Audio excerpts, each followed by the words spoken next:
Welcome back. Good Thursday morning, everyone. Thank you so much for joining us this morning, and I hope you're having a great morning. I'm Maria Bartiromo, and it is Thursday, May 21st. It is just before 7 a.m. on the button on the East Coast. The AI revolution is here. Chipmaker Nvidia is at the center of it, reporting an 85% increase in revenue last night and a 92% increase in data center revenue last night. In its first quarter release, I sat down with Nvidia's founder and CEO Jensen Huang right after he released the numbers. He told me we are only at the beginning of a massive AI build-out, with hyperscaler and agentic AI driving the next phase of growth. Watch. Record sales and earnings from Nvidia, the company posting a double beat in the first quarter earnings release, per share coming in at $1.87 a share. Revenue at $81.62 billion. That's up 85% from a year earlier.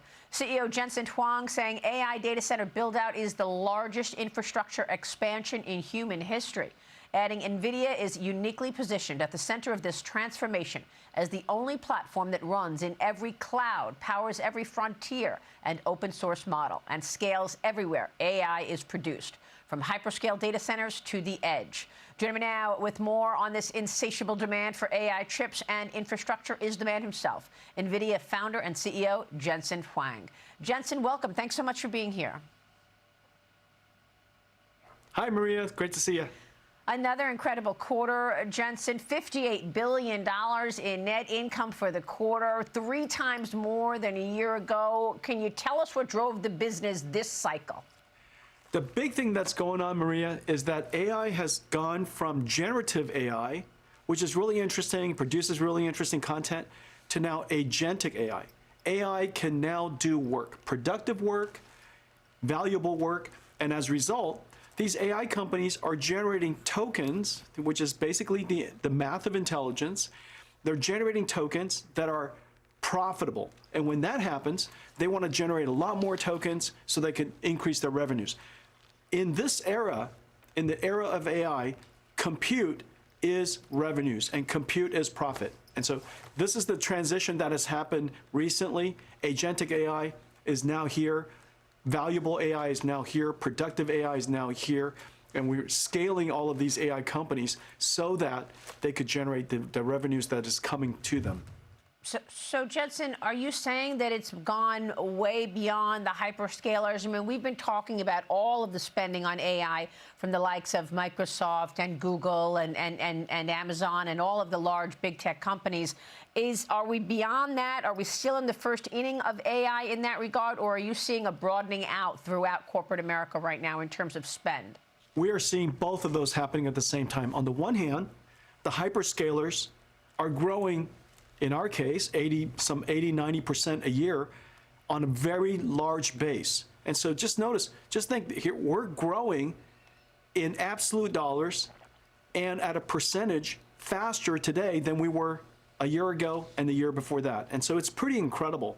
And so the hyperscalers are in the early innings of delivering, scaling out their CapEx, scaling out their AI factories, and scaling out their AI.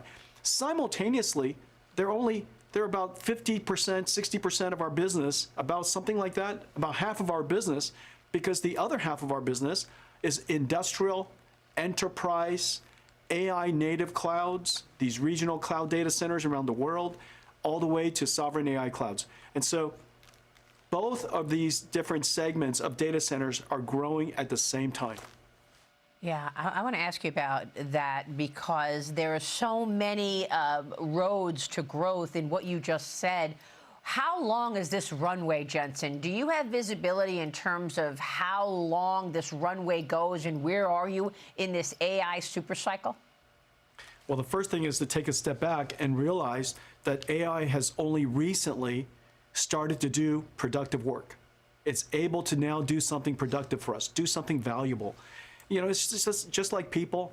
There's people who know it all, and it's great that they know a lot of information, but that's not very productive, not very valuable. However, somebody who could get work done is highly valuable to companies and to society. And so AI has now finally become productive. We're at the beginning of the scale out of AI, finally. We're kind of in, you know, if you will, the second inning. The first inning was just getting AI to technology to be invented. So we're in the second inning of that. It's very clear that through next year, through the next several years, the world is going to have more demand, far more demand than there will be supply. And so it's going to be a couple of 2-3 years of catch up. And then beyond that, we're going to scale AI from the cloud to enterprises to industrial. And that's physical AI or robotics is really where I think that the largest industries will be impacted and really be benefited by AI. And so that's still several years away. And so what does that look like in terms of your content, your products? Is it the Blackwell rollout that is most important here? Is it GPUs versus CPUs? Tell us where the drive is in terms of business. We're the only company in the world that has GPUs, CPUs. Every version of the switching technology takes 3 different types of switching technology to be able to create one of these AI factories. We're the only company in the world that has state-of-the-art capabilities in every respect. Vera Rubin, which is our newest generation, packages all of that together into one holistic system so that it could process these agentic AIs. We're the only company that can do that. We're also the only company that takes AI from the cloud into factories, into industries, and all the way out to the edge.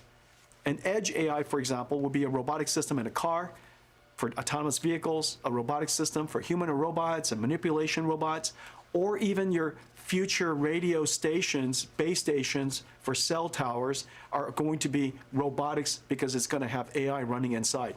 And so we're the only company in the world today that services every aspect of AI. We're in every single cloud, and we take it from data centers all the way out to the edge. And you've worked significantly on the supply chain in that regard. You're talking about, in some cases, thousands of different components that go into those chips. What can you tell us about the progress you've made on the supply chain? And also, what you just said in terms of how advanced each cycle has become over the last one. You're now talking about annual cycles, right? It's no longer, every 2 years getting an upgrade, but are you talking about annual chip cycles right now? Yes. We had laid out a roadmap for the industry where every single generation we're increasing orders of magnitude and capabilities. When I do that, we drive the cost of these tokens down incredibly. Nvidia delivers the lowest token cost in the world.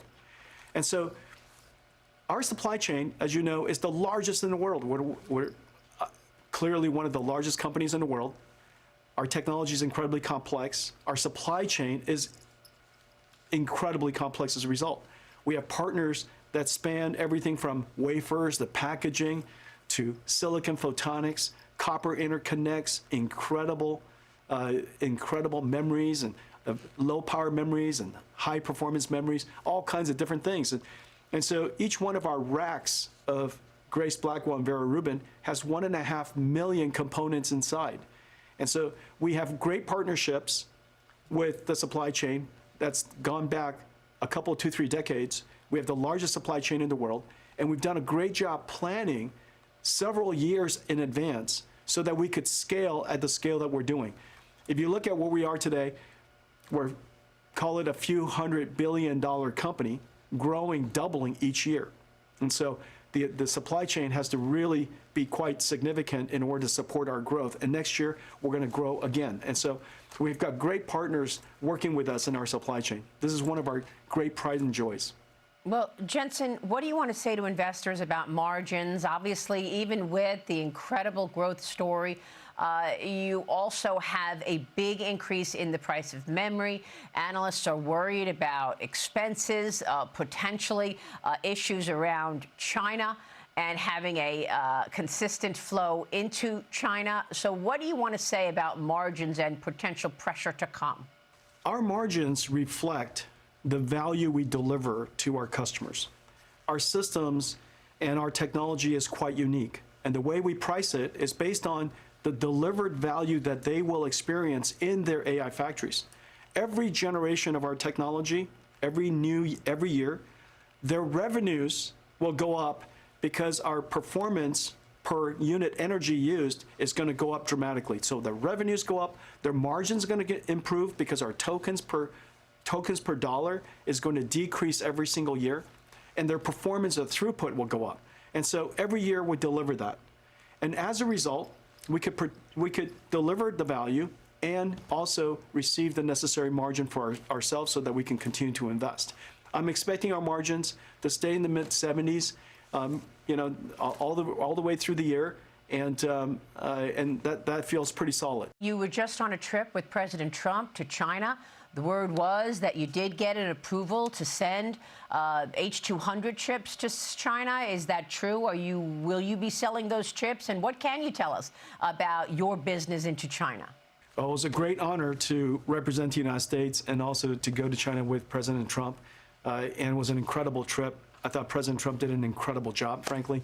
And it was uplifting. It was inspiring. The interactions with the Chinese leaders were really positive. It was really fun to watch. And I thought he just did an incredible job. President Trump and the United States has approved and has licensed the H200 for us to ship to certain customers in China. At this point, the Chinese government has to decide whether to allow H200s to enter China for their customers, for their market. They're balancing, of course, on the one hand, protecting the local companies like Huawei and others, on the one hand. On the other hand, conveying to the world that they want China to be an open market, and in fact, to be even wider open in the future than today. And so I think that somewhere in the middle is where they're going to work it out. But with respect to our investors, I've been very clear with our investors. Our forecast includes nothing, no contribution from China, because obviously it's not in our control what they decide to do. Whatever they decide to do, we will honor. And if we have the opportunity to go back to China, we'd be more than pleased and joyed. And it would be a great honor for us to support that market. It would be great for us to be able to represent the United States technology industry and continue to compete and win around the world. But that's not something that is in our control. And I would recommend, and I've been quite firm in advising the investors and the street and all of our shareholders to not expect any revenue contribution from China while we allow them to work this out. And coming up, the second part of my interview with Nvidia's founder and CEO Jensen Huang, where I dig in on national security when it comes to China, Operation Epic Fury, and a lot more. We are talking with the founder and CEO of Jensen Huang this morning. Part 2 is coming up in the next hour. You're watching Mornings with Maria live on Fox Business. Stay with us.